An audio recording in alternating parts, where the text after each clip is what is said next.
Number ফি নসলিন তীরন্দাজি প্রতিযোগিতা করা জায়েজ, 2 নাম্বার আও খুফিন ওর দৌড়ের প্রতিযোগিতা জায়েজ, 3 নাম্বার আও হাফিরিন ঘোড়া দৌড়ের প্রতিযোগিতা জায়েজ।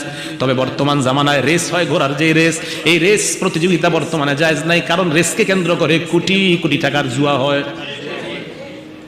তাই জায়েজ নেই। তাহলে নবীজি বললেন এই 3 প্রতিযোগিতা জায়েজ, এগুলোতে পুরস্কার দেওয়া জায়েজ। এবার দেখেন হযরত ওমর কি বলেন, আল্লিমু আওলাদাকুম আস-সিবাহা, তোমরা তোমাদের সন্তানদেরকে সাঁতার কাটা শিখাও। সাঁতার কাটা শিখাও। তাহলে দেখেন এগুলো যদিও দেখা যায়, এখন সাঁতার কাটতে গিয়ে যদি প্যান্ট পরেন টাকনুর উপরে হাঁটুর উপরে, তাহলে কিন্তু হবে না। সন্তানকে সাঁতার কাটা শিখাও। এক ব্যক্তি আল্লাহর নবীকে প্রশ্ন করলেন, আলিল ওয়ালাদি আলাইনা হাক্কুন কাহাক্কিনা আলাইহিম ইয়া রাসূলুল্লাহ, হে আল্লাহর নবী, সন্তানের যেমন বাবার উপর কর্তব্য, বাবার যেমন সন্তানের উপর কর্তব্য, বিষয়টা বুঝায় বলেন। আল্লাহর নবী বলেন, হাক্কুল ওয়ালাদি আলাল ওয়ালিদ, বাবার জন্য করণীয় সন্তানের জন্য আইয়ু আল্লিমাকুল কিতাবাতা ওয়াস সিবাহা, বাবা যেন তার সন্তানকে লেখা বিদ্যা শিক্ষা দেয় আর সাঁতার কাটা শিক্ষা দেয়। নবীজি বললেন সাঁতার কাটা যেন শিক্ষা দেয় সন্তানকে তার বাবা।